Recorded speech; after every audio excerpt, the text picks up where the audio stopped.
Menopause के साथ साथ बॉडी में बहुत सारे चेंजेस आते हैं। दिमागी तौर पे परेशानी आती है, इसकी वजह से डिप्रेशन होता है। बोन्स की हेल्थ डिटीरिएट होती है, इसलिए ऑस्टियोपोरोसिस होता है। हार्ट की कंडीशन थोड़ी नीचे जाती है, इसलिए हार्ट प्रॉब्लम शुरू हो जाती है। मेनोपॉज हम लोग सुनते थे पहले कि 50-55 साल की एज में औरतों को आ रहा है। आजकल अर्ली 40s में ही उन्हें मेनोपॉज आ जा रही है, उसके सिम्टम्स दिख रहे हैं। लोग IVF करा रहे हैं, लोग मल्टीपल प्रेगनेंसीज कर रहे हैं, अबॉर्शन का रेट काफ़ी हाई हो गया है, अनहेल्दी लाइफस्टाइल शुरू हो गया है, जैसे कि स्मोकिंग और अल्कोहल से भी एक रिजर्व पे इफेक्ट आता है, स्ट्रेस से भी एक रिजर्व पे इफेक्ट आता है। तो इसलिए अर्ली होता जा रहा है मेनोपॉज। तो इसका क्या इम्पैक्ट पड़ता है फिर हमारी बॉडी पर अगर जल्दी मेनोपॉज हो रहा है तो?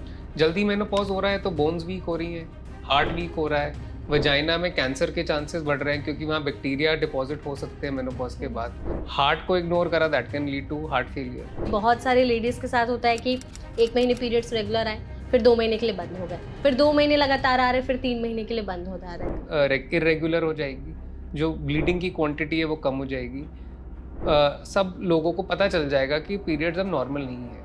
क्वांटिटी और ड्यूरेशन कम होते होते होते एक दिन आएगा जब वो पीरियड बंद हो जाएंगे, और फिर 2 महीने में, 3 महीने में, 4 महीने में आ रहे होंगे पीरियड, फिर वो भी बंद हो जाएंगे। पेरी मेनोपॉज या फिर मेनोपॉज के फेज से गुजर रही होती हैं, वो बहुत ज़्यादा इमोशनल हो जाती हैं, मूडी हो जाती हैं बहुत ज़्यादा, उन्हें हर चीज़ में खुशी नहीं मिलती, काफ़ी ज़्यादा सैड हो जाती हैं। तो इस फेज से टैकल करने के लिए आप क्या एडवाइस देंगे उन्हें? पूरे 8 घंटे की नींद लेना है, अच्छा हेल्दी खाना खाना है, न्यूट्रिशियस फूड खाना है, अपने बच्चों के साथ टाइम स्पेंड करना है, do what makes you happy.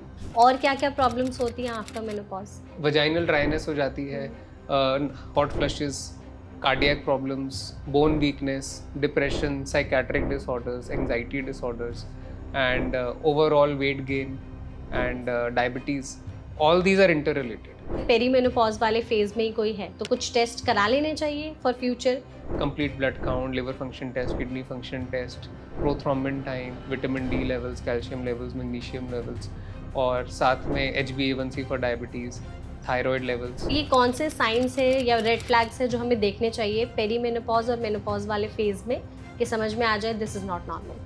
More than 3 pads a day. More than 3 pads a day. या more than 7 days of bleeding at a stretch. Okay. And अगर bleeding हर 15 दिन में हो, more than 2 times or 3 times in a month, तो definitely normal नहीं है। अगर जिसको इस टाइम पर इस तरह के सिम्टम्स दिखाई दे रहे हैं तो उन्हें सबसे पहला स्टेप क्या लेना चाहिए फिर? अल्ट्रासाउंड कराना चाहिए डॉक्टर के पास जाके। अल्ट्रासाउंड में अगर सब नॉर्मल है फिर भी हैवी ब्लीडिंग है तो बायोप्सी करानी चाहिए। हैवी ब्लीडिंग है, बायोप्सी भी नॉर्मल है, अल्ट्रासाउंड भी नॉर्मल है, but bleeding normal symptomatic treatment यानी कि दवाइयों से नहीं कंट्रोल हो रही, तो नॉन इन्वेसिव मेथड्स होते हैं, जैसे कि हम हार्मोन रिलीजिंग डिवाइसेस डाल देते हैं यूट्रस में। कुछ खाना अवॉइड करना होता है या स्टार्ट करना होता है? Fresh organic food, farm grown अगर मिल जाए, जिसमें एडिटिव्स ना हो, कैलोरी डेफिसिट हो, और फुल ऑफ वेजिटेबल्स हो, and less carbs and less oil and less masala. 5 चीज़ें जो अभी से लेडीज़ को बंद कर देनी चाहिए ताकि मेनोपॉज में उन्हें ज़्यादा दिक्कत ना हो। Smoking, number 1. Stop eating carbs at night. Third, of course, work-life balance. I'm a strong believer. Moderation, physical activity.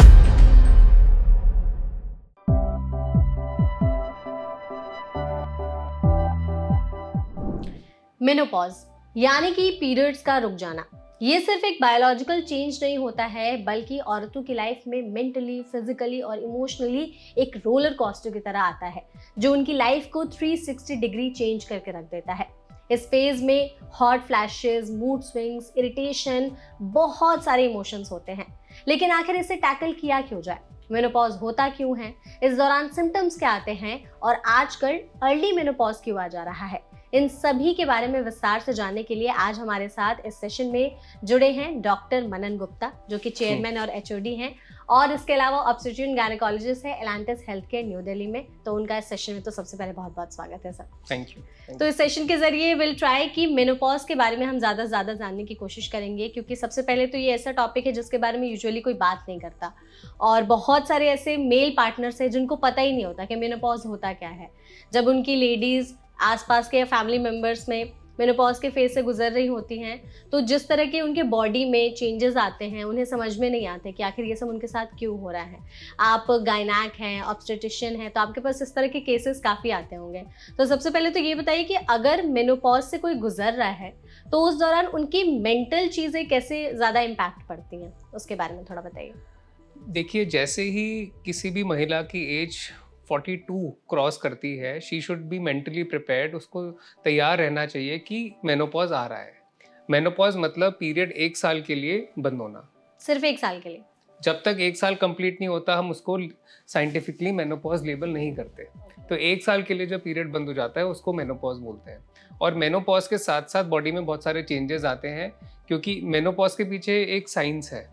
Ovary होती है बॉडी में, जो कि 2 हार्मोन्स को रिलीज करती है, जिनको ईस्ट्रोजन और प्रोजेस्टेरॉन बोलते हैं। प्रोजेस्टेरॉन जब रिलीज होता है तो पीरियड आता है, ईस्ट्रोजन जब रिलीज होता है तो एंडोमेट्रियम लाइनिंग डेवलप होती है। जब ये दोनों हार्मोन्स रिलीज होने बंद हो जाते हैं तो पीरियड बंद हो जाता है, और उसको मेनोपॉज बोलते हैं। इसकी वजह से दिमागी तौर पे परेशानी आती है, इसकी वजह से डिप्रेशन होता है, बोन्स की हेल्थ डिटीरिएट होती है, इसलिए ऑस्टियोपोरोसिस होता है, हार्ट की कंडीशन थोड़ी नीचे जाती है, इसलिए हार्ट प्रॉब्लम शुरू हो जाती है। हॉर्मोन्स जो ईस्ट्रोजन होता है वो बॉडी का टेम्परेचर मेंटेन करता है, वो नहीं रहता है तो हॉट फ्लशेस हो जाते हैं, वजाइनल ड्राइनेस हो जाती है।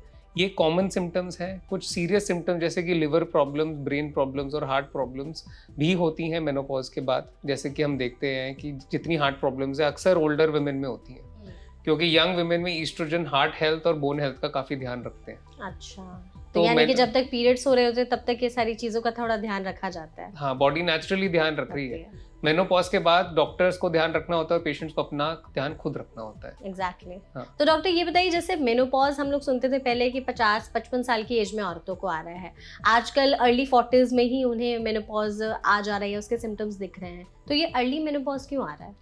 देखिए, मेनोपॉज आता है जब ओवरीज का एग रिजर्व खत्म हो जाता है। एग रिजर्व खत्म हो जाता है तो टाइम के साथ ईस्ट्रोजन प्रोजेस्टेरॉन रिलीज होना बंद हो जाता है। अब एग रिजर्व का एक्स्ट्रा यूटिलाइजेशन हो रहा है आजकल। लोग आईवीएफ करा रहे हैं, लोग मल्टीपल प्रेगनेंसीज कर रहे हैं, अबॉर्शन का रेट काफ़ी हाई हो गया है, अनहेल्दी लाइफस्टाइल शुरू हो गया है, जैसे कि स्मोकिंग और अल्कोहल से भी एग रिजर्व पे इफेक्ट आता है, स्ट्रेस से भी एग रिजर्व पे इफेक्ट आता है। अब विलेजेस में जाएंगे जहाँ पे स्ट्रेस कम है, सिंपल लाइफस्टाइल है, अर्बनाइजेशन नहीं है, वहाँ पे आप देखोगे कि मेनोपॉज लेट हो रहा है, और सिटी लाइफ में मेनोपॉज जल्दी हो रहा है।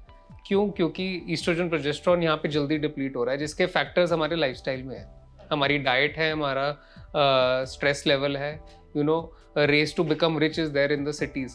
हाँ, विलेजेस में लोगों को पैसे का भी इतना महत्व है नहीं, तो इसलिए अर्ली होता जा रहा है मेनोपॉज, और इसी वजह से लाइफ स्पैन भी कम होती जा रही है, क्योंकि मेनोपॉज के बाद बॉडी की हेल्थ उतनी अच्छी नहीं रहती जितनी उससे पहले रहती है। ओके, तो ये जो मतलब अर्ली मेनोपॉज है, आपने कहा कि इससे लाइफ स्पैन भी कम होते जा रही है, तो इसका क्या इम्पैक्ट पड़ता है फिर हमारी बॉडी पर, अगर जल्दी मेनोपॉज हो रहा है तो?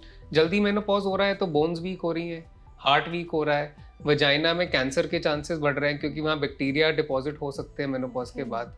इन वजह से बैक्टीरिया का डिपॉजिट होंगे तो कैंसर में डेवलप हो सकता है वो, अगर अनडिटेक्टेड और इग्नोर किया उसको तो। हार्ट को इग्नोर करा, that can lead to heart failure eventually, और ऐसे ही अगर ब्रेन की प्रॉब्लम को ट्रीट नहीं करा तो डिप्रेशन हो सकता है। तो ये सारी प्रॉब्लम 60 प्लस में अक्सर देखने को मिलती है। ठीक है, तो हम लोग मेनोपॉज को कब बोलते हैं कि जल्दी आ गया, कौन सा वो एज ग्रुप है? इंडिया में mean age for menopause is 52। हाँ। और अगर उससे पहले आ रहा है तो दैट इज अर्ली मेनोपॉज। हाँ, बिफोर 50 इज अर्ली मेनोपॉज। और आप जैसे बोल रहे थे कि विलेजेस में लेट मेनोपॉज आ रहा है, तो फिर वो कौन सी एज में आता है? एनीथिंग अबव 57 वी से इज लेट मेनोपॉज। तो 52 से पहले आ रहा है तो दैट इज अर्ली मेनोपॉज, और 57 के बाद आ रहा है दैट इज लेट मेनोपॉज। तो मेनोपॉज का जो टाइम पीरियड होता है, इसको थोड़ा एक्सप्लेन करिए कि एग्जैक्टली इस दौरान होता क्या है, क्योंकि बहुत सारे लेडीज के साथ होता है कि 1 महीने पीरियड्स रेगुलर आए, फिर 2 महीने के लिए बंद हो गए, फिर 2 महीने लगातार आ रहे, फिर 3 महीने के लिए बंद हो जा रहा है, तो इसको थोड़ा सा एक्सप्लेन करिए। देखिए, मेनोपॉज से पहले एक और टर्म यूज होता है, perimenopause, which is called the perimenopausal period. उसमें जो रेगुलर साइकिल्स हैं हर month lasting for 3 to 4 days, वो पैटर्न चेंज हो जाएगा। वो साइकिल धीरे धीरे इरेगुलर हो जाएगी, जो ब्लीडिंग की क्वांटिटी है वो कम हो जाएगी, सब लोगों को पता चल जाएगा कि पीरियड्स अब नॉर्मल नहीं है। क्वांटिटी और ड्यूरेशन कम होते होते होते एक दिन आएगा जब वो पीरियड बंद हो जाएंगे, और फिर 2 महीने में, 3 महीने में, 4 महीने में आ रहे होंगे पीरियड, फिर वो भी बंद हो जाएंगे। तो ये जो ट्रांजिशन पीरियड है, this last for about 2 years, 2 साल तक रहता है। इसको पेरीमेनोपॉजल पीरियड कहते हैं। नॉर्मली इंडिया में 47 to 50 ये वाला टाइम पीरियड रहता है। तो ये पेरीमेनोपॉजल पीरियड है, फिर मेनोपॉज आता है। तो मेनोपॉज तब आता है जब 1 साल तक बिल्कुल पीरियड नहीं है। उससे पहले 2 साल से 3 साल तक पेरीमेनोपॉजल पीरियड चलता है। ओके, तो आपने जैसे कहा कि 2 साल तक चलते हैं, तो इस दौरान फिर क्या क्या सिम्टम्स हो सकते हैं? क्योंकि अगर पीरियड्स रेगुलर नहीं आ रहे हैं तो वैसे ही बहुत ज़्यादा इरिटेबिलिटी या फिर एक ध्यान में रहता है कि कहीं पीरियड्स ना आ जाएं, कहीं पीरियड्स ना आ जाए। तो इसके अलावा और क्या चीज़ें होती हैं बॉडी में चेंज? बॉडी में सबसे कॉमन सिम्टम जो हमें देखने को मिलता है, हॉट फ्लशेस देखने को मिलता है। हॉट फ्लशेस में बेसिकली सडन बाउट्स आते हैं जिसमें बॉडी से हीट रिलीज होती है। वो नाइट में भी आ सकते हैं, डे में भी आ सकते हैं। तो नाइट में आते हैं तो ज़्यादा प्रॉब्लम होती है, 2 से 3 मिनट ये प्रॉब्लम रहती है और उसके बाद ठीक हो जाती है। हाँ, नॉर्मली हम लोग इसको मेडिकली ट्रीट नहीं करते, हम पेशेंट्स को कहते हैं आप एसी ऑन कर लो, फैन ऑन कर लो, बिकॉज 2 से 3 मिनट में वो ठीक हो जाता है। और वो नॉर्मली एसोसिएटेड नहीं होता हाई ब्लड प्रेशर या टैकीकार्डिया, इंक्रीज्ड हार्ट रेट के साथ। वो नॉर्मल है, हमें पता है ये मेनोपॉजल सिम्टम है। अगर वो सिम्टम ज़्यादा बॉदर कर रहा है पेशेंट को तो हम उसको ट्रीट करते हैं दवाइयों से। अच्छा, मोस्ट केसेस में दैट इज नॉट नीडेड। ठीक है, तो ये जो 2 साल का पीरियड होता है तो किसी भी फीमेल के लिए कितना चैलेंजिंग होता है? ये बहुत चैलेंजिंग नहीं होता। अच्छा। हमारे पास बहुत पेशेंट्स नहीं आते पेरीमेनोपॉजल पीरियड में, बिकॉज उनके मदर्स और उनकी फैमिली को उनको सिखा दिया जाता है कि ये तुम्हारा एज ग्रुप है जहाँ पे तुम्हारे पीरियड्स बंद हो जाएंगे इवेंचुअली। तो वो मेंटली प्रिपेयर्ड होते हैं। और सिम्टम्स भी मेनोपॉज के 50 to 60% पेशेंट्स में नहीं आते। मतलब पेरीमेनोपॉज के टाइम पे तो नहीं आते, आफ्टर मेनोपॉज आते हैं। तो फिर वो कौन से पेशेंट्स है, क्या उनकी लाइफस्टाइल वैसी है जो उसमें सिम्टम्स दिखाई दे रहे हैं? टेंडेंसी होती है पेशेंट्स की कुछ, दे आर मोर सेंसिटिव। वो अगर उनका वेट अगर ज़्यादा है, अगर वो काफ़ी ज़्यादा एंग्शियस है, अगर उनको कभी कोई प्रॉब्लम नहीं हुई, सडनली उनकी बॉडी में चेंजेस आ रहे हैं, वो ज़्यादा परेशान होते हैं। और अगर बिल्कुल ही अवेयर नहीं है कि what is menopause, what is perimenopause, तो ज़्यादा प्रॉब्लम आती है। ओके, आपने वेट कहा, तो वेट मैटर करता है मेनोपॉज या पेरीमेनोपॉज वाले केस में? एक्चुअली जब वेट ज़्यादा होता है तो पीरियड्स इरेगुलर वैसे ही हो जाते हैं। करेक्ट। तो वेट गेन के साथ डायबिटीज़, हाइपरटेंशन, हार्ट डिजीज वैसे ही आता है। तो मेनोपॉज के बाद ये सारे सिम्टम्स वैसे ही एग्रीवेट हो जाते हैं। तो पेशेंट्स जो ओबीज होते हैं उनको ज़्यादा प्रॉब्लम होती है। तो इसमें वेट मैनेजमेंट का रोल बड़ा है। डेफिनेटली। तो इस टाइम पर फिर वेट मैनेजमेंट कितना बड़ा मतलब रोल प्ले करता है, अगर हम चाहते हैं कि मेनोपॉज या फिर पेरीमेनोपॉज के सिम्टम्स बहुत ज़्यादा हमारे बॉडी को अफेक्ट ना करें? तो सी एनी वे 40+ इंडिया में अगर आप हो तो वेट तो आपको अंडर कंट्रोल रखना ही है। हमारी नॉर्थ इंडियन पॉपुलेशन स्पेशली, हमारी जीन्स जो है, सबको हार्ट डिजीज़, डायबिटीज़, हाइपरटेंशन सबको आज नहीं तो कल होगा। और वो उसकी जो साइंस है वो सारी ओबेसिटी से रिलेटेड है। ओबेसिटी होगी, हार्ट पे प्रेशर ज़्यादा पड़ेगा, हार्ट डिजीज़ होगा, वापस डायबिटीज़ होगा तो ब्लड प्रेशर होगा तो हार्ट डिजीज़ होगा। सो अगर वेट अंडर कंट्रोल है तो perimenopause, menopausal symptoms you will tolerate very easily. अच्छा डॉक्टर, जैसे हम बात कर रहे थे, आपने स्टार्टिंग में भी कहा कि एंग्जाइटी और डिप्रेशन बहुत ज़्यादा हो जाता है। तो ऐसा मैंने बहुत लेडीज़ में देखा है कि जब वो पेरीमेनोपॉज या फिर मेनोपॉज के फेज से गुजर रही होती हैं, वो बहुत ज़्यादा इमोशनल हो जाती हैं, मूडी हो जाती हैं बहुत ज़्यादा, उन्हें हर चीज़ में खुशी नहीं मिलती, काफ़ी ज़्यादा सैड हो जाती हैं। तो इस फेज से टैकल करने के लिए आप क्या एडवाइस देंगे उन्हें? बेस्ट थेरेपी है साइकोसोमैटिक थेरेपी, जिसको हम बिहेवियर चेंज थेरेपी कहते हैं साइंटिफिक टर्म्स में। कि डिप्रेशन से डील करने का नेचुरल वे ढूंढिए, get close to nature, go for a morning walk, पूरे 8 घंटे की नींद लेना है, अच्छा हेल्दी खाना खाना है, न्यूट्रिशियस फूड खाना है, अपने बच्चों के साथ टाइम स्पेंड करना है, do what makes you happy. Eventually best treatment depression का वही है। मेडिकेशन लास्ट रिजॉर्ट है, वो हम देते हैं जब बहुत सिवियर सिम्टम्स हो जाते हैं, जब ज़्यादा लोनलीनेस हो जाती है। मेनोपॉज, पेरीमेनोपॉज एज ग्रुप के बाद women are not sexually active also, तो उसकी वजह से that is also one reason कि उनको डिप्रेशन हो जाता है। हार्मोनल चेंजेस तो हो ही रहे हैं बॉडी में, but that is also one factor. तो क्या उनके बॉडी में जो चेंजेस हो रहे हैं उस वजह से वो थोड़ी सी कॉन्शियस हो जाती हैं, ये भी एक रीजन है? नहीं, कॉन्शियस तो नहीं होती, but they feel a deficit. You know, men are sexually active till they die, but women cannot be sexually active because उनके बॉडी में वो हॉर्मोन्स ही नहीं है। वजाइना पूरा ड्राई हो जाता है, वजाइनल ड्राइनेस हो जाती है आफ्टर मेनोपॉज। हाँ, एंड यूट्रस का माउथ क्लोज हो जाता है because lady is not going to have periods anymore, तो सेक्सुअल ड्राइव खत्म हो जाती है उनकी। अच्छा। तो वो बहुत बड़ा प्रॉब्लम है। तो इसके कारण भी इसको थोड़ा सा और एक्सप्लेन करिएगा। जैसे आपने कहा कि वजाइनल ड्राइनेस हो जाती है, और क्या क्या प्रॉब्लम्स होती हैं आफ्टर मेनोपॉज? वजाइनल ड्राइनेस हो जाती है, hot flushes, cardiac problems, bone weakness, depression, psychiatric disorders, anxiety disorders, and overall weight gain and diabetes, all these are interrelated. Actually oestrogen जो हार्मोन है ना, वो बहुत इंपॉर्टेंट हार्मोन है हमारी बॉडी के लिए, जो ओवरी से रिलीज होता है। वो bone health, heart health, temperature control, सब कुछ कंट्रोल करता है वो। अच्छा, ये बहुत इंपॉर्टेंट है। हाँ। तो मतलब जब तक पीरियड्स है तब तक हमारी बॉडी थोड़ी सी स्ट्रांग रहती है, पीरियड्स बंद हुए तो थोड़ी सी बॉडी में ये सारी चीजें होने लगती मतलब मैं पर्सनली तो सबको रेकमेंड करता हूँ oestrogen supplements after menopause, because that makes you younger for another 10 to 12 years। और आजकल इतने सेफ ड्रग्स हैं कि they don't have any long term side effects, तो वो ले सकते हैं।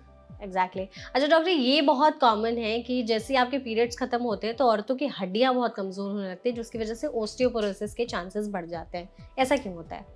ईस्ट्रोजन जब बनता है तो उसके पाथवे में विटामिन डी और कैल्शियम आता है। अच्छा। ईस्ट्रोजन नहीं बनेगा, विटामिन डी कैल्शियम की मात्रा बॉडी में कम हो जाती है, जिसकी वजह से बोन वीकनेस हो जाती है। इसलिए एक एज के बाद विटामिन डी और कैल्शियम के सप्लीमेंट्स हमें देने चाहिए। अब वो कौन सा एज ग्रुप है? Perimenopausal age group. वही मतलब after 45 and beyond start taking calcium. उसके आपको सप्लीमेंट्स लेने शुरू कर देने चाहिए। तो मतलब अगर जिन लेडीज में मतलब ओस्टियोपोरोसिस का खतरा ज्यादा हो जाता है तो कैसे डिटेक्ट किया जाता है मेनोपॉज के टाइम पर? डेक्सा स्कैन स्टैंडर्ड इन्वेस्टिगेशन है। अच्छा, ओस्टियोपोरोसिस को डायग्नोस करने के लिए। बोन पेन शुरू हो जाते हैं, बोन बैक पेन शुरू हो जाता है। तो ये सारी तो आपने जैसे कहा कि एक तो ओस्टियोपोरोसिस हो गया, उसके अलावा हार्ट से रिलेटेड डिजीज का भी खतरे के चांसेस बढ़ जाते हैं, तो फिर हम इसे कैसे डिटेक्ट करेंगे? देखिए, अगर ब्लड प्रेशर नॉर्मल है, डायबिटीज नहीं है, तो हार्ट नॉर्मल है। हाँ, अगर ब्लड प्रेशर है, डायबिटीज भी है और मेनोपॉज भी है, तो हम एको कराते हैं हार्ट का, 2D इको, टू सी सारे चेम्बर्स ठीक है, प्रेशर्स ठीक है, डायमीटर्स वॉल्व्स के ठीक है या नहीं है, ये सब चेक करने के लिए। ओके। तो अगर किसी को जैसे पेरीमेनोपॉज वाले फेज में ही कोई है तो कुछ टेस्ट करा लेने चाहिए फॉर फ्यूचर, कि आगे कोई बीमारी तो नहीं है इसी फेज में अगर हम करा ले तो? देखिए, पेरीमेनोपॉजल एज ग्रुप में बहुत सारे टेस्ट रिकमेंडेड है। कौन कौन से वो बताइए? एक जो टेस्ट है, ग्रुप ऑफ टेस्ट, वो कैंसर्स को डिटेक्ट करने के लिए और रूल आउट करने के लिए होता है, जिसको हम प्रिवेंटिव स्क्रीनिंग कहते हैं। ठीक है। तो साल में एक बार मैमोग्राफी होना चाहिए इंडियन पॉपुलेशन में, एक पैप्समेयर होना चाहिए साल में एक बार, और एक complete physical examination with blood test, जिसमें सारे रूटीन ब्लड टेस्ट आ गए। Complete blood count, liver function test, kidney function test, prothrombin time, vitamin D levels, calcium levels, magnesium levels, और साथ में HbA1c for diabetes, thyroid levels. ये एक routine panel जो किसी भी लैब में हो जाएगा, ये ईयरली होना चाहिए, हर साल एक बार करा लेना चाहिए। Definitely. और अगर जैसे आपने कहा कि मेनोपॉज के टाइम पर लिवर पर भी कुछ इम्पैक्ट पड़ता है, तो इस पर क्या इम्पैक्ट पड़ता है? बेसिकली लिवर फंक्शन डिटीरिएट होता है टाइम के साथ, और क्योंकि डायबिटीज और हाइपरटेंशन हो रही है तो फैटी लिवर बन जाता है। फैटी लिवर बन जाता है तो डायबिटीज और एग्रीवेट हो जाती है, और LFTs जो लिवर फंक्शन टेस्ट है, उनके एंजाइम्स अब नॉर्मल होने शुरू हो जाते हैं। तो it is all interlinked, connected सारे ही हैं कि एक की वजह से ये सारी प्रॉब्लम्स हो सकती हैं। तो मेनोपॉज जब औरत की लाइफ का इतना बड़ा चेंज होता है, इस दौरान इतनी सारी प्रॉब्लम्स होती हैं, तो अगर कोई चाहता है, जो भी लेडीज हमारी पॉडकास्ट देख रही है, वो चाहती है कि मेनोपॉज के फेज से अगर वो गुजरने वाली हैं, उन्हें ये प्रॉब्लम ना हो, तो अभी से ही उनको अपनी लाइफस्टाइल में क्या चेंजेस लाने चाहिए फिर? Weight management very very important. They should see a good gynaecologist जो उनके सिम्टम्स को समझे। मेनोपॉज का ट्रीटमेंट सिम्टोमेटिक होता है। नाइट फ्लैशेस हो रहे हैं तो वो ट्रीट होंगे, वजाइनल ड्राइनेस हो रही है तो वो ट्रीट होगी, हार्ट प्रॉब्लम हो रही है तो वो ट्रीट होगी। तो पहले से सिम्टम्स को मॉनिटर कर लें और एंटिसिपेट कर लें कि इनमें 5 साल बाद क्या प्रॉब्लम आ सकती है अकॉर्डिंग टू द पेशेंट। उनका एक बार रूटीन फिजिकल टेस्ट कर लें। अगर बॉर्डरलाइन डायबिटीज हमें पता है 5 साल बाद डायबिटीज हो जाएगी, हाँ, तो पहले से प्रिवेंटिव ट्रीटमेंट शुरू कर दें। ओके। तो आपने कहा एक अच्छे गायनैक के पास जाना सबसे पहले तो बहुत ज़रूरी है। तो यहाँ पर मेरा एक आपसे सवाल होगा, यू आर अ मेल गायनैक, तो इसको लेकर के अभी भी टैबू है सोसाइटी में? बिल्कुल भी नहीं है, this is a myth. In fact I have so many patients जो मुझे प्रेफर करते हैं, हाँ, वो ये कहते हैं कि somehow we are able to trust you more than female gynecologists. That has been my experience throughout my practice in so many years. Somehow मेरी जिम्मेदारियां सिर्फ काम को लेकर हैं मोस्टली, और जो फीमेल्स हैं हमारे घरों में या दूसरी गायनोकोलॉजिस्ट्स हैं, उनके बच्चों की भी रिस्पॉन्सिबिलिटी है, और somehow घर की भी रिस्पॉन्सिबिलिटी। ऐसा नोशन है, आई एम नॉट सेइंग कि सही है गलत है, बट इंडिया में ऐसा ही है। हाँ, तो अवेलेबिलिटी और रिस्पॉन्स टाइम मेरा आई फील बेटर है उन लोगों से। रात को भी अवेलेबल हूँ, दिन में भी अवेलेबल हूँ, क्योंकि मेरे लिए तो काम ही सब कुछ है। करेक्ट। तो ये सारी चीजें। हाँ। अच्छा डॉक्टर, ये भी बताइएगा कि जब भी मेनोपॉज के सिम्टम्स आ रहे होते हैं तो खुद से कैसे पहचानें कि अब मेनोपॉज के सिम्टम्स आ रहे हैं? बहुत इजी होता है। हॉट फ्लशेस तो हमारे पास पेशेंट्स आते हैं कि आई जस्ट फील हमें गर्मी ज्यादा लग रही है, एसी ऑन है फिर भी गर्मी लग रही है। और क्या बॉडी का टेम्परेचर बढ़ जाता है, पूरे टाइम में शरीर गर्म रहता है, ये भी एक है नहीं, पूरे symptom? टाइम नहीं, नॉर्मली रात के टाइम ज्यादा होता है, नाइट स्वेट्स कहते हैं इसको। रात में Okay. पसीने आने शुरू हो जाते हैं, ठीक है। 2 से 3 मिनट तक सडनली यू फील अनईजी, ऐसा लगता है पता नहीं क्या गर्मी निकल रही बॉडी से। अच्छा। हाँ। और जैसे अगर उनको पीरियड्स आ रहे हैं तो पीरियड्स में उस टाइम पे भी क्रैम्प्स होंगे? पीरियड नॉर्मली इस टाइम तक बंद हो जाते हैं। क्रैम्प्स हाँ, बंद हो ये जाते हैं? नॉर्मली मेनोपॉज में ही होता है। ओके। अच्छा, हाँ। अगर पीरियड्स जैसे होता है कि मैंने भी बोला भी कि 1 महीने में आ रहे हैं, 2 महीने में आ रहे हैं, तो फ्लो क्या लाइट रहता है, हेवी रहता है या नॉर्मल? टाइम के साथ लाइट होता चला जाता है, ठीक है, और एक टाइम के बाद बंद हो जाता है। अगर मेनोपॉज के बाद ब्लीडिंग हो रही है तो वो हमें इवैल्यूएट करना होता है कि क्यों हो रही है। ओके। और जैसे बहुत सारी लेडीज कहती है कि उन्हें इस टाइम पर क्लॉट्स आ रहे हैं, ब्लड क्लॉट्स बहुत ज्यादा, तो ये नॉर्मल है या अब नॉर्मल? नहीं, ये अब नॉर्मल है। इसको हैवी मेंस्ट्रुअल ब्लीडिंग कहते हैं। हम्म। अगर क्लॉट्स आ रहे हैं पेरीमेनोपॉजल या मेनोपॉजल एज ग्रुप में, वो फाइब्रॉइड की वजह से हो सकता है, एंडोमेट्रियोसिस की वजह से हो सकता है, या रेयर केसेस में कैंसर हो सकता है एंडोमेट्रियम का। ओके। तो फिर ये कौन से साइंस है या रेड फ्लैग्स है जो हमें देखने चाहिए पेरीमेनोपॉज और मेनोपॉज वाले फेज में कि समझ में आ जाए this is not normal? More than 3 pads a day, more than 3 pads a day, या more than 7 days of bleeding at a stretch. Okay. And अगर ब्लीडिंग हर 15 दिन में हो, अच्छा। मोर देन 2 times और 3 times इन अ मंथ, तो definitely normal नहीं है। तो हमें चेक करना पड़ेगा क्यों हो रहा है, जिसके बहुत सारे रीजन हो सकते हैं। ब्लीडिंग का फ्लो, फिर ब्लीडिंग का फ्लो अगर ज्यादा है तो प्रॉब्लम है, कम है तो वो नॉर्मल है पेरीमेनोपॉजल और मेनोपॉजल एज ग्रुप में। हाँ, और क्लॉट्स वगैरह आ रहे हैं तो अब नॉर्मल है। तो और फिर इसकी वजह से क्या फिर बीमारियां हो सकती है? बहुत सारी प्रॉब्लम्स हो सकती हैं। एक इवैल्यूएट करने के हिसाब से हम शुरू करते हैं कि स्ट्रक्चरल डिसऑर्डर तो नहीं है, यानी कि यूट्रस की शेप अब नॉर्मल तो नहीं है। तो इसमें नॉर्मली 2 प्रॉब्लम्स होती हैं, फाइब्रॉइड, एडिनोमायोसिस और पॉलिप, जिसमें ग्रोथ होती है यूट्रस में। ओके। वो इवैल्यूएट करने के लिए अल्ट्रासाउंड करना पड़ता है। अल्ट्रासाउंड में कोई फाइंडिंग आती है तो सीनियर इन्वेस्टिगेशन लाइक MRI या CT कराना पड़ता है। उसके अलावा लियोमायोमा मैंने आपको बताया, फाइब्रॉइड यूट्रस। अगर एज ग्रुप 60+ है तो फर्स्ट डायग्नोसिस हमारा कैंसर होता है।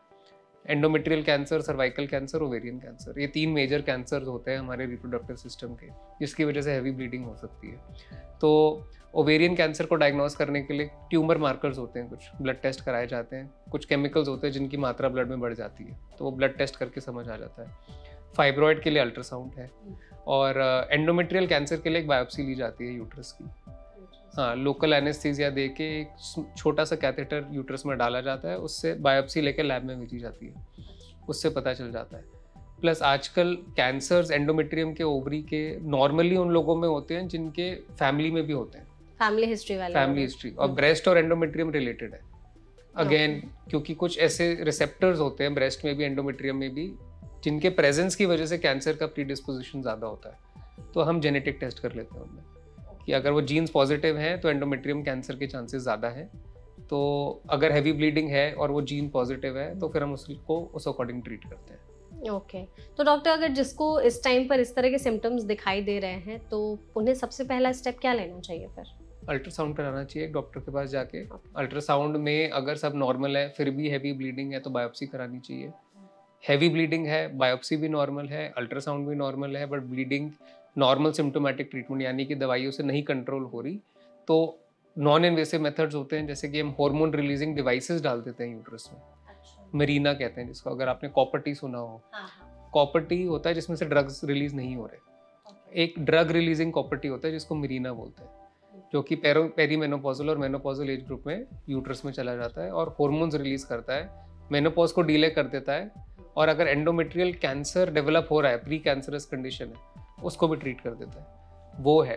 और अगर पेशेंट कंफर्टेबल है, और लास्ट रिजॉर्ट हमारा हिस्टेक्टमी होता है कि यूट्रस रिमूव कर देते हैं सर्जरी से। यूट्रस भी रिमूव कर देते हैं। तो आपने पहले तो कहा था कि यूट्रस छोटा होते जाता है, उसका मुंह बंद होते जाता है, ऐसा क्यों होता है? जब पीरियड नहीं आएगा, एंडोमेट्रियम हर महीने शेड नहीं होगा, हार्मोन का एक्शन यूट्रस के टिश्यूज पे बंद हो जाएगा, तो यूट्रस अपने आप एट्रोफिक हो जाता है टाइम के साथ। इनफैक्ट काफ़ी ऑर्गन्स बॉडी के एक एज के बाद श्रिंक होने शुरू हो जाते हैं, इंक्लूडिंग द ब्रेन। तो एट्रोफिक यूट्रस जब हो जाता है मेनोपॉजल एज ग्रुप में और उसके बाद ब्लीडिंग हो रही है, तो फर्स्ट डायग्नोसिस कैंसर होता है। अच्छा, तो क्या इसकी वजह से वजाइनल ड्राइनेस या इचिंग भी बढ़ जाती है? वजाइनल ड्राइनेस और इचिंग का कैंसर से रिलेशन नहीं है। वजाइनल ड्राइनेस और इचिंग ईस्ट्रोजन डेफिशिएंसी की वजह से होती है। वजाइनल इचिंग और ड्राइनेस अगर ज़्यादा है तो हम ईस्ट्रोजन क्रीम दे देते हैं, जो लोकल एप्लीकेशन जिसका करके पेशेंट्स ठीक हो जाते हैं। बट अगर ब्लीडिंग हो रही है तो मेनोपॉज के बाद ब्लीडिंग कैसे हो रही है? हमारी बॉडी में ईस्ट्रोजन तो खत्म हो गया, तो कोई लोकल कॉज है, और लोकल कॉज को ढूंढने के लिए हम अल्ट्रासाउंड करते हैं। सिंपल अल्ट्रासाउंड से पता चल जाता है।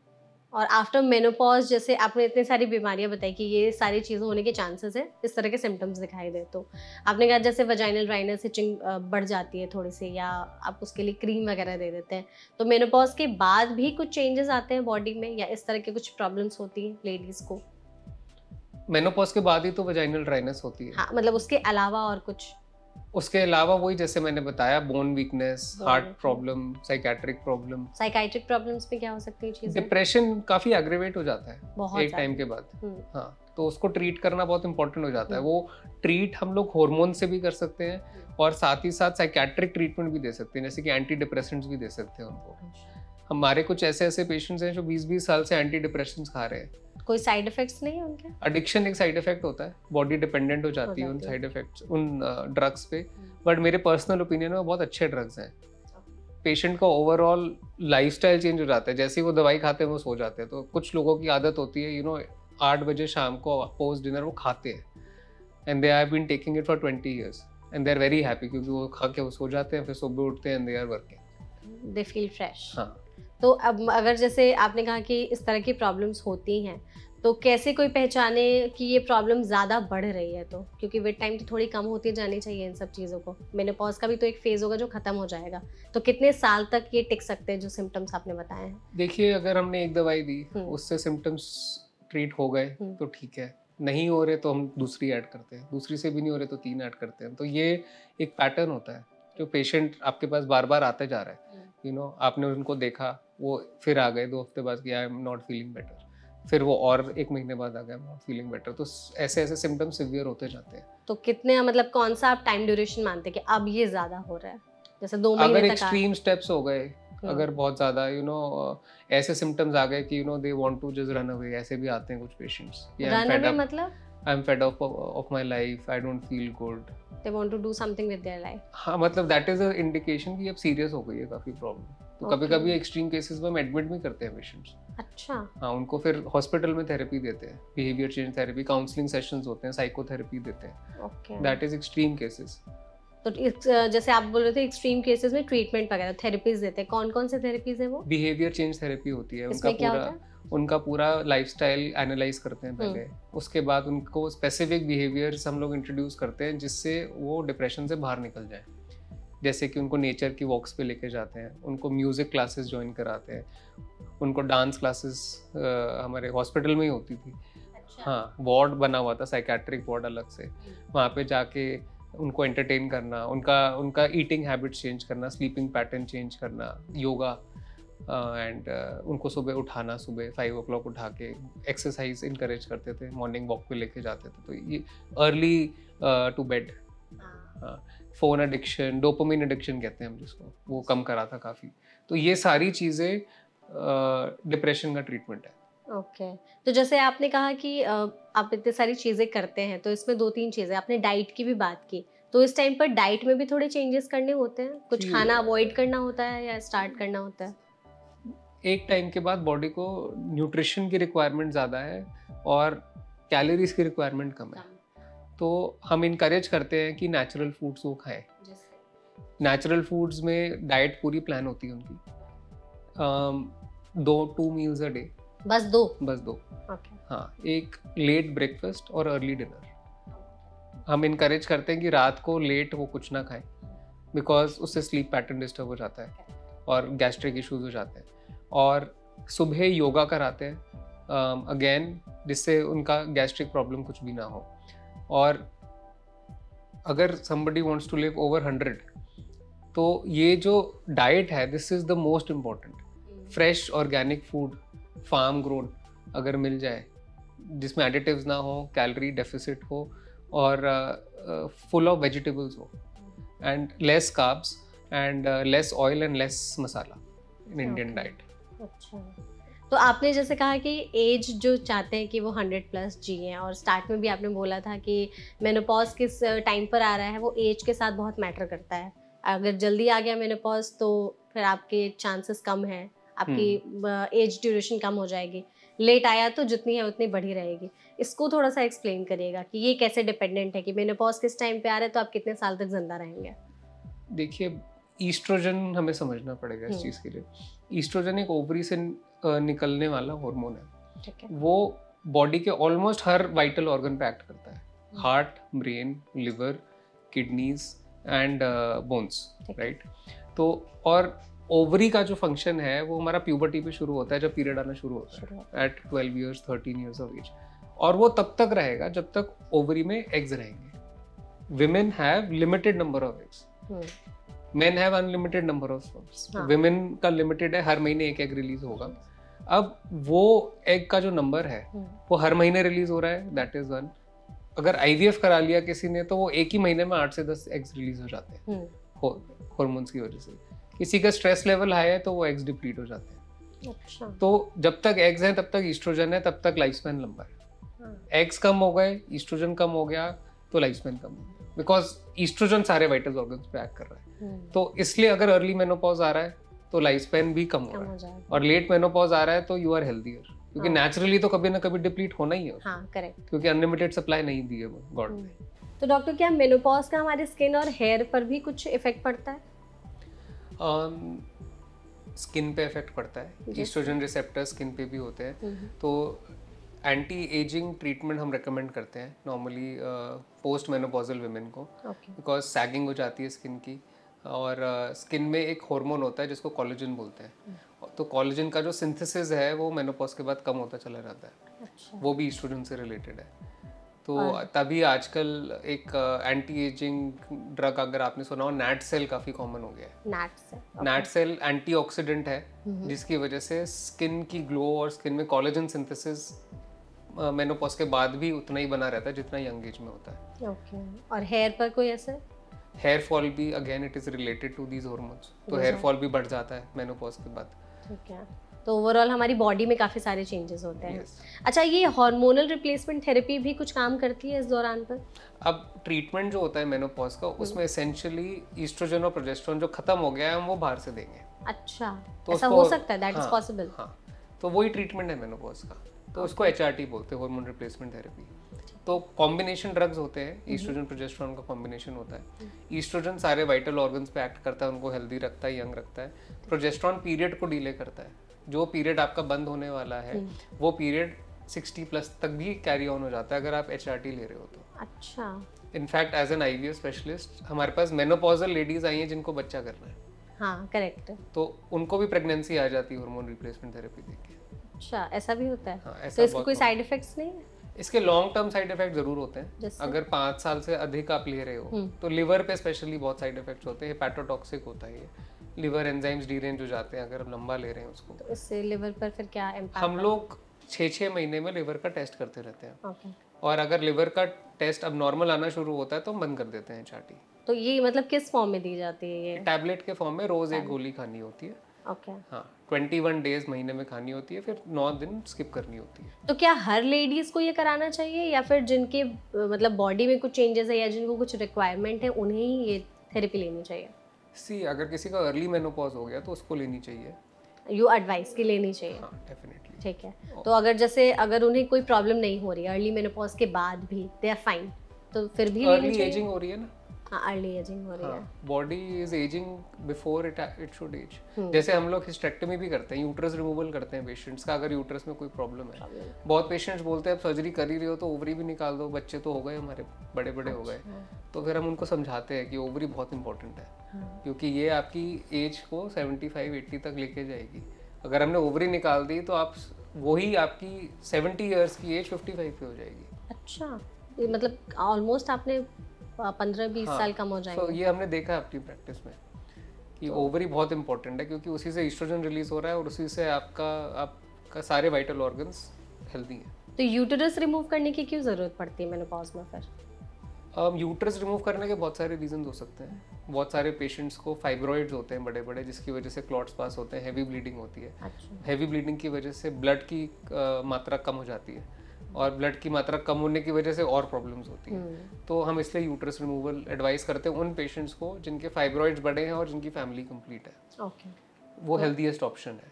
तो फिर आपने कहा जैसे कि यूटेरस रिमूव करने के बाद क्या कुछ कॉम्प्लिकेशंस हो सकते हैं इसमें, या एज पर कुछ डिपेंड? यूट्रस रिमूव करके सिर्फ पीरियड बंद होता है। ओवरीज जब तक इंटैक्ट है तब तक एज पे कोई इफेक्ट नहीं आएगा। तो यूट्रस रिमूव करना सेफ है? हाँ, सिर्फ यूट्रस रिमूव करना सेफ है। सिर्फ यूट्रस रिमूव करना। और अगर मेनोपॉज के बाद कोई चाहता है प्रेगनेंसी प्लान करना तो हो सकती है प्रेगनेंसी? आईवीएफ से हो सकती है, यस। आईवीएफ के थ्रू? ऐसे हम लोग नेचुरली कंसीव नहीं कर सकता? नहीं, नेचुरली यूट्रस की जो लाइनिंग होती है जहाँ बेबी को इम्प्लांट होना है, वो डेवलप करने वाला हार्मोन अब बॉडी में नहीं है, और एग्स ओवरी नहीं बना रही। राइट। बेबी करने के लिए हमें एग चाहिए, तो वो एग डोनर से आता है। स्पर्म चाहिए, वो तो हस्बैंड से आ जाएगा। तो एग डोनर का एग और स्पर्म से एम्ब्रियो बॉडी के बाहर बनता है। बॉडी में एम्ब्रियो रखने के बाद उसको 9 महीने सस्टेन करने के लिए मेडिसिन हम देते हैं अलग से। अच्छा। तो पॉसिबल है। हमारे यहाँ से ओल्डेस्ट पेशेंट 63 इयर्स का है, जिसको ट्विंस कंसीव हुए थे। ओके। तो आपके पास केसेस लेके आते हैं लोग आफ्टर मेनोपॉज के बाद प्रेगनेंसी? बहुत पेशेंट आते हैं लेकर के। हाँ। और क्या उनकी मोस्टली चीजें रहती है कि मेनोपॉज किस एज में उनको आया, फिर किस मेनोपॉज तो रूटीन एज में आया जो कॉमन है इंडिया में, बट उनके साथ काफ़ी पेशेंट्स ऐसे होते हैं जिनके साथ कोई ट्रेजेडी हो गई, जैसे बेटे की 20 साल की एज में डेथ हो गई कार एक्सीडेंट में और किसी और प्रॉब्लम की वजह से, तो वो आते हैं कि हमें अब बच्चा करना है। और उनके लिए अब इंडियन लॉ के बाद सरोगेसी भी अलाउड नहीं है 63 की एज में। आईवीएफ भी इनफैक्ट अब अलाउड नहीं है पोस्ट 2021। उससे पहले पेशेंट्स आते थे तो हम लोग आईवीएफ करते थे उनका। और सक्सेसफुली करा है बहुत आईवीएफ हमने। ओके। और डॉक्टर, क्या मेनोपॉज के केसेस लेकर लोग आपके पास आते हैं, क्योंकि वैसे ही इसके बारे में ज़्यादा अवेयरनेस नहीं है? तो मेनोपॉज का बहुत कम आते हैं पेशेंट्स एक्चुअली। गायनेकोलॉजिस्ट को छोड़ के जो बाकी डॉक्टर्स हैं वो नॉर्मली मेनोपॉज के पेशेंट्स को रेफर नहीं करते गाइनीज को, क्योंकि जो सिम्टम्स हैं वो डिसीविंग है।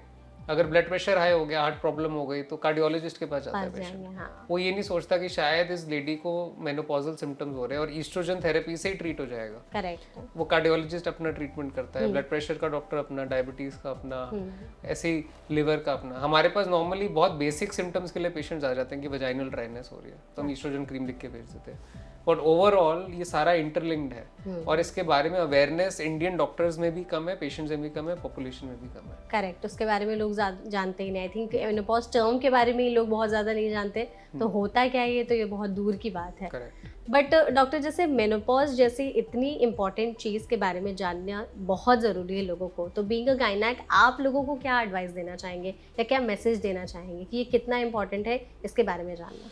अगर आपको हेल्दी और यंग लॉन्गर टाइम के लिए रहना है तो आप HRT एक पेरीमेनोपॉजल एज पे शुरू कर दो। HRT हार्मोन रिप्लेसमेंट थेरेपी, उसके एज सच कोई ड्रास्टिक साइड इफेक्ट्स नहीं है। बहुत अच्छे ड्रग्स आ गए हैं मार्केट में।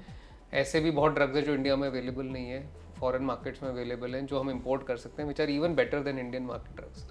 क्योंकि अवेयरनेस HRT के बारे में अमेरिका में, यूरोप में काफ़ी ज़्यादा है, इंडिया में इतनी नहीं है। जैसे इवन कॉन्ट्रासेप्शन ड्रग्स के बारे में अवेयरनेस इंडिया में कम है, बाहर ज़्यादा है। तो HRT का जो ट्रेंड है वो इंडिया में हमें लाना चाहिए। वो इंडियन पॉपुलेशन में अवेयरनेस हमें बढ़ानी चाहिए, क्योंकि एज आपकी बढ़ गई काफ़ी।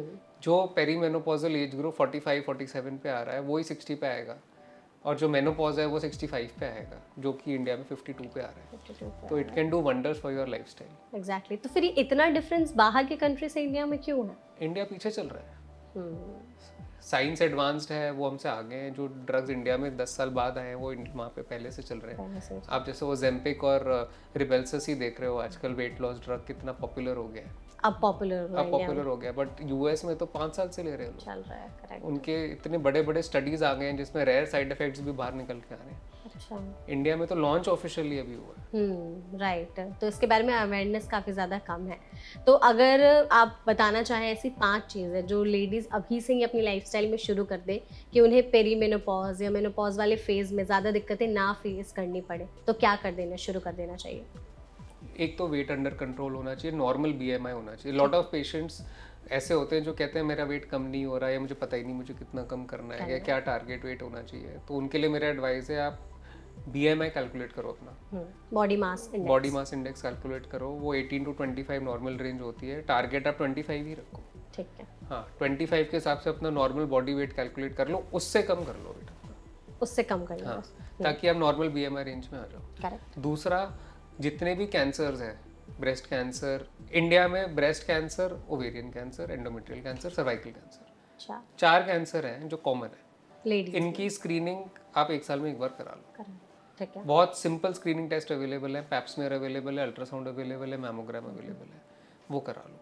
और एक कंप्लीट जो फिजिकल पूरा पैनल आता है किसी भी लैब का, जिसमें बेसिक सारे पैरामीटर्स बॉडी के कवर हो जाते हैं, वो करा लो। ठीक है। वंस अ ईयर अगर आपने ये चीज़ तीनों करा ली, और जैसी पेरीमेनोपॉजल सिम्टम शुरू हो, आप HRT शुरू कर दो, तो you live a much longer, healthier and happy life, happier life. Exactly.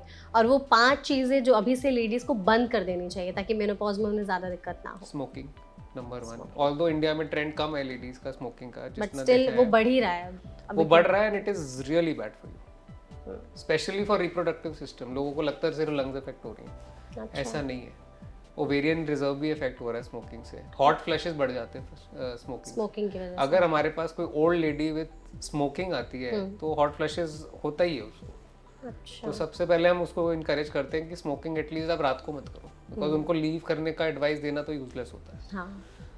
तो उससे हॉट फ्लैशेस इंक्रीज हो जाते हैं। और again it comes to diet, stop eating carbs at night is my first and the easiest thing to do, है ना। अगर उनको हम सीधा बोलेंगे कि आप 10 किलो वेट कम करो, तो वो हमारे पास वापस नहीं आएंगे। करेक्ट। हाँ, तो हमारा एडवाइस होता है don't eat carbs at night, ताकि आपको नींद तो अच्छे से आए। Third, of course, work life balance. I am a strong believer, ठीक है। जो लोग सिर्फ काम करते रहते हैं उनका अल्टीमेटली लाइफस्टाइल अनहेल्दी हो जाता है। लॉन्ग सिटिंग, हाँ, so get close to nature, spend time without your phone, without any sort of digital media around you.